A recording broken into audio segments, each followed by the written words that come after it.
How many of you can relate to getting to school late and the teacher on duty was always at the school gate? What did they always have in their hands? Clearly, we all need some trauma therapy. Well, I was that girl in very many instances. And in my defense, we had one bathroom that we had to share with our parents and 10 siblings and 2 or 3 relatives who always used our house as an Airbnb. And being the last born, it was very easy for me to be pushed to the side. So I always got late in the morning. I remember this one incident. Of course, I'm running down that Olympic primary school road, sprinting actually, not even running. Unfortunately, the teacher on duty had already taken her position at the school gate. The good thing is I had a bunch of latecomers behind me, but there was no running away.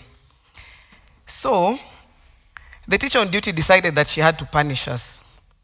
Now,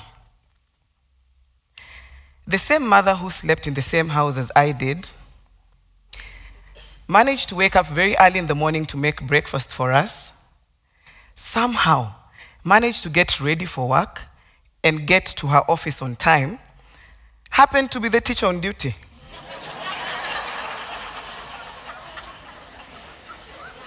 Guess what?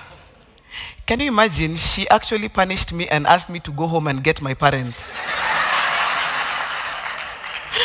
Surely, Mrs. Asego. Hey, I've really suffered in this life. My mom is a collector of children. She'd pick all sorts of children. And you know, growing up, I used to feel jealous because I always wondered, why doesn't my mother shower me with love, you know, that affection? I'm a last born, what do you expect? For her, she had to just find a way of showing motherly love to the thousands of children in Kibra that she always came across. I remember growing up, we used to have children coming to visit us dressed in school uniform. And despite the fact that we were fighting over some ugali, my mom always had something to give. These children would go back home with a bunch of sukuma wiki, a portion of rice. She always had something to give. And for me, I really never understood because she had only one child short of forming a football team. But that is the lady with a heart of gold, the one and only Mrs. Leah Asego.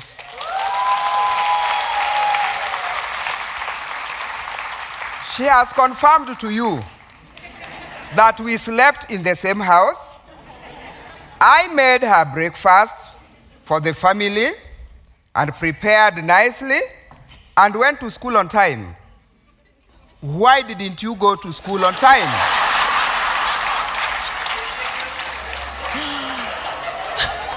Now, she came late to school with a bunch of latecomers. What did you expect me to do? I am a retired teacher, over 40 years, a wife, a mother, a grandmother of 18 beautiful grandchildren.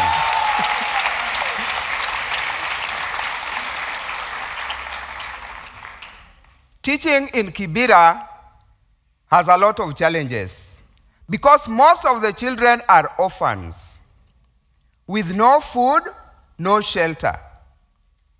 And now, these children, for example, boys, that is the time they join crime because they need food and shelter. Girls are taken advantage of because they need food and even sanitary pads. I think I was God's sent because these children used to come to me and at least I could give them guidance, life skills, and then motherly love. In our generation, love was not just a soft hug. Ati baby, mom, I love you. No. But for my children, I had given them the life skills, I had given them the life values, and I knew they could fend for themselves. They could take care of themselves. And that is why I had to give these small children the motherly love they deserved. And now with that brief story of mine, you can see why I was tough and disciplined.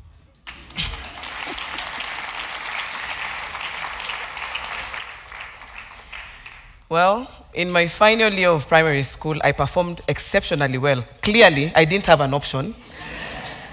And I got a scholarship to one of the most prestigious national schools in Kenya, Moi Girls Eldoret, but do I say? And I know even this Mrs. Asego of not so woye and no lavidavis was very proud. It was a very proud moment for us.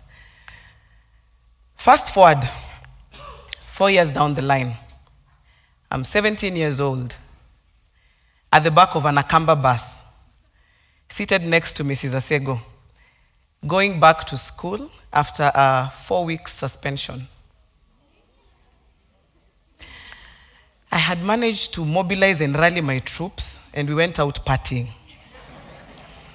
And for sure, we were caught and sent home. But after 5 hours on that school bus ride, actually it was the longest I've ever taken in my life, it was time to go back to school. Getting suspended was my not so brilliant idea of not having to go through these tests that girls in high schools are usually forced to go through every other school term. Because for me, I knew I would fail that test miserably. So, after 5 hours, that seemed like 30 minutes, I had to open up to my mom. Because she kept on nagging, why were you sent home? Why were you sent home? You know? And I just kept quiet the whole time. But here I was on Kapsoya Road, heading to Moi Girls Eldoret, because we were supposed to face the board of management. So there was no running away from it. So I gathered the little courage I had to open up. And under my breath, I mumbled to my mom that I was pregnant.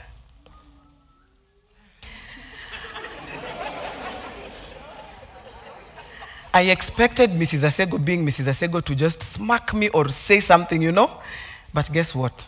She kept quiet like she didn't even hear me. I was tempted to poke and ask her, umenisikia? But I knew I was on the wrong, so there was nothing I could do at that particular point in time. She did not tell me the way she has told you that she's pregnant.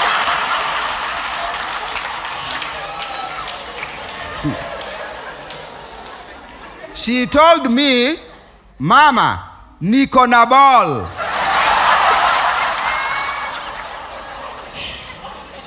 But because I have stayed in Kibra, I know the sheng. I kept quiet, but the words which came from my mouth were, the way you went and got it is the way you will carry it until you deliver it. Full stop. Growing up, I've always wanted to make my mother proud, you know? And at that particular point in time, it was the complete opposite. Here I was in a national school. She's very proud, walking with her head high, telling her friends the way, you know, hey, mtoto wangu ako Moi. And I was pregnant.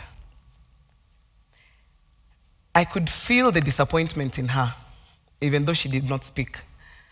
I knew that I had really let her down because she had given so much to support me through school. And here I was. Fast forward, she managed to get me back to school. I do not know how or what ropes she had to pull. I don't know what networks she used, but she made sure that I went back to school. We went to school.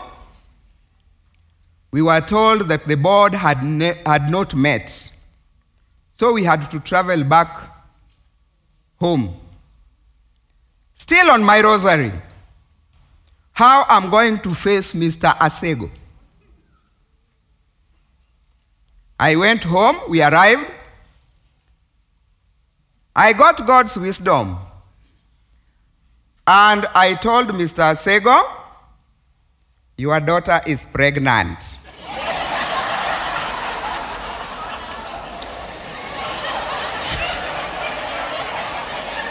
That is why she was suspended from school. After 2 days, we called her. Cathy, come and sit here. You should know that you are going to repeat Form 4. She told us immediately, no. Please, please, please, allow me to continue and finish. I will never let you down. I looked at the father looked at me. And then we used all our resources, all our networks, and at least we took her back to school. I tell you, people talked. She said she went to a national school. I was having my shoulders high. But now, this is the young girl, smart, who went to national school, in the house, pregnant. Neighbors.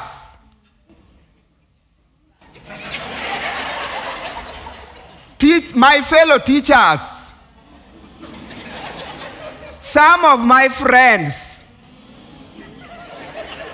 But I kept quiet and continued with my rosary. But it was not easy. I remember sitting through those double physics lessons with my big belly. And I was wondering, why do I have to count these pendulum swings? You know, I'm just there. I'm sleepy the whole time, you know? The next day I go back, there's a chemistry practical, titration. I have to smell those chemicals. I'm feeling nauseous, you know? And other girls would look at me with judging eyes. But I knew that my mom had done a lot to get me there. So I just had to soldier on. Fast forward, that same year, I got a very beautiful baby girl in August. Thank God it was August holidays. And immediately I went back to school because that is the same year that I was to sit for my final examinations at high school. And despite my Berlin Wall, actually my brothers who were babysitting my daughter while I went to school, it was still not easy because I would stay up the whole night. The baby would be crying. And I'm also there crying because I don't know why she's crying. And all of us would just be crying. And my mom walks into the room and looks at us like, what is happening? But it is the motivation that I knew was coming from my mom that really pushed me. And just looking at my daughter kept me motivated. So I'd go to school. I remember times when you go to the washroom and one of your friends asks you, hey, nambono uko na matatu kwa tumbo? They didn't know those are called stretch marks. So, just to wiggle my way out, I decided to tell them, yeah, hizi ni tattoo, fire, to show the experiences I've had in my life. And that is how I managed to just stay clear of that story from my colleagues in school. I managed to do my final exam, and guess what? The next year, I got called up to Daystar University. I was praying that God let this young girl give birth in August holidays, because I was imagining that this girl giving birth during the exam time. God answered me. And she gave birth in August, a bouncing baby girl who was named after me.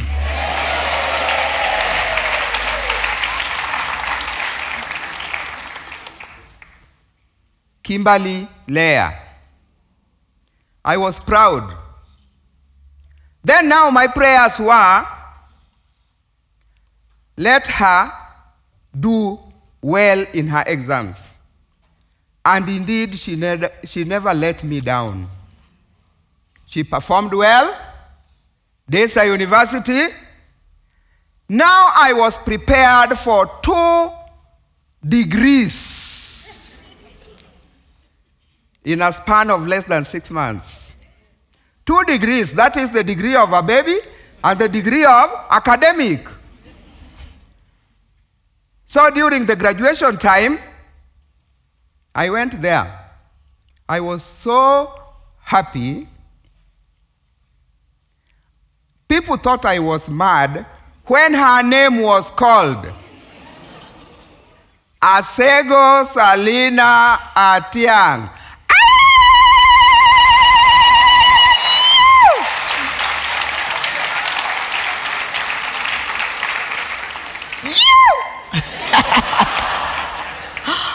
Why was I doing that? I was proving to the neighbors who are saying, I was also proving to my fellow teachers who are,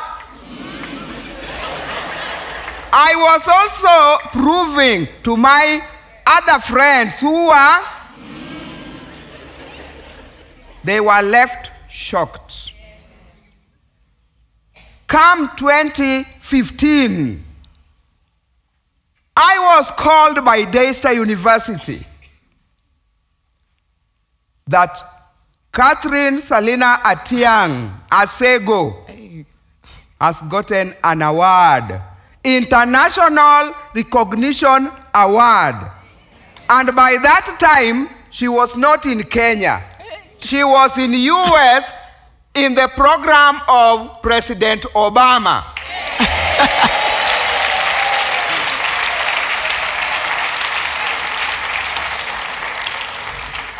Do you think she let me down? Now, Catherine is a go-getter. Catherine is a determiner. Catherine is empathetic on the girl child. Catherine has proved to so many that being pregnant is not a disease. Parents, you must make sure that you assist your children, because the children are the flowers of the world. Cathy, I love you. You never let me down. Huh? Akati di bondo. Oh my God. Well, I'm that grandchild.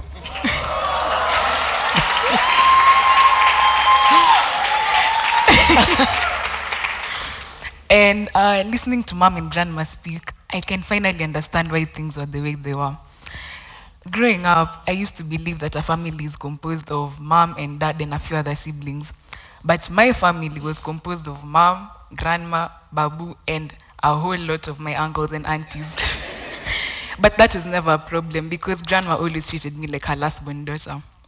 And we were very close, by the way. But despite the fact that we were very close, grandma was actually very scary. She'd shout at me for the smallest things. Okay, I'm not sure if she was shouting or it's because she has a deep voice. But all I can remember is I used to cry to my friends, telling them that no one loves me in this house, everyone hates me, and no one wants to see me here. But as I was growing up, grandma started to soften up and we became very close. But now, things are changing for mom and I. You know how as a child you'd go to your friend's place for lunch because you didn't want to eat ugali at home? And how you'd cry for those pink toy phones at the supermarket? Well, my African mother didn't tolerate any of that. And my friends would come to our place almost every weekend. And my mom would buy them snacks, they'd listen to music, they'd have fun, she'd take them out. My cousins would come and tell me Auntie Cathy is the coolest auntie. But the moment my friends and my cousins left, everything went back to normal. There was one day I was at home, chilling, listening to music, confidently singing the lyrics word for word.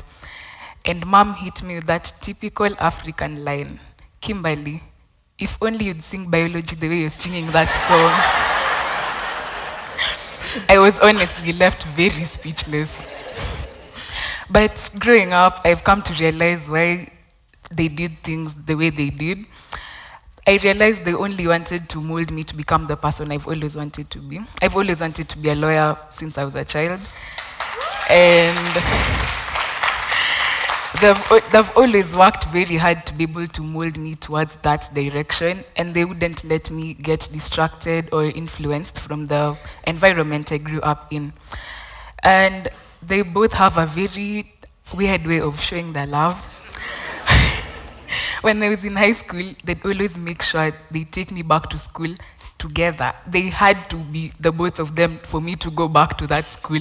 Even if grandma was in Ushago, she had to come back, make sure she takes me to school, and she says hi to a few teachers because she literally knew everyone. She'd make sure she says hi to everyone, the watchman, the cooks, the secretary. That's when she'd feel satisfied. But despite all the drama, I've come to realize that they did all that out of love. And that's all that matters. They had different ways of showing their love. The shouting, that was showing their love. Everything. So yeah, I realized that all that was just a way of them showing their love for me.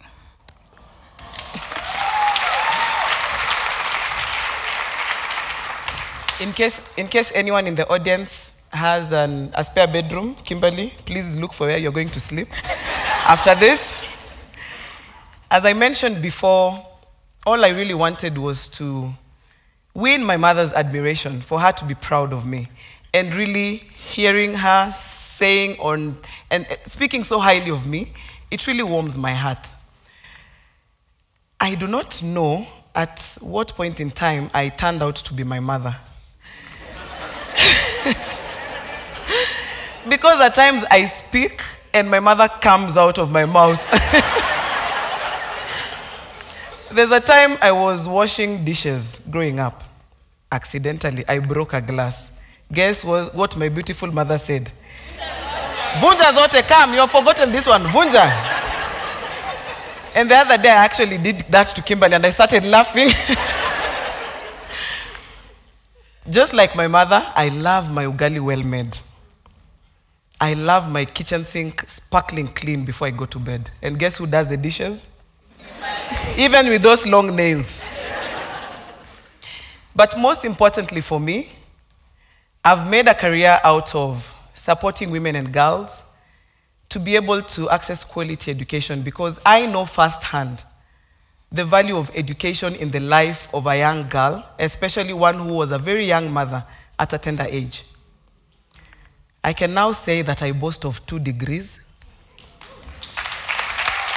And I hope down the line I'll pursue that dream of having my PhD. Dr. Asego would sound so nice, right?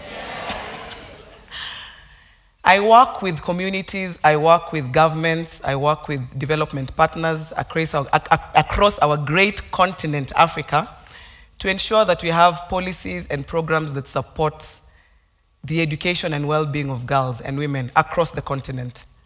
I've been to the African Union a couple of times, but do I say? But for me, education is really something very important. It is because the support my mother gave me and the encouragement and even using her resources to take me back to school, that now my Kimberly has immense opportunities. What would have happened if I had decided to drop out of school? I really don't even want to think about it. For me, love is family. Love is having a mother who believed in my dream even after I became a mother myself at such a young age. Love is my Berlin Wall, my brothers, looking after my baby while I went to school. Love is family. That is everything I need. Thank you very much.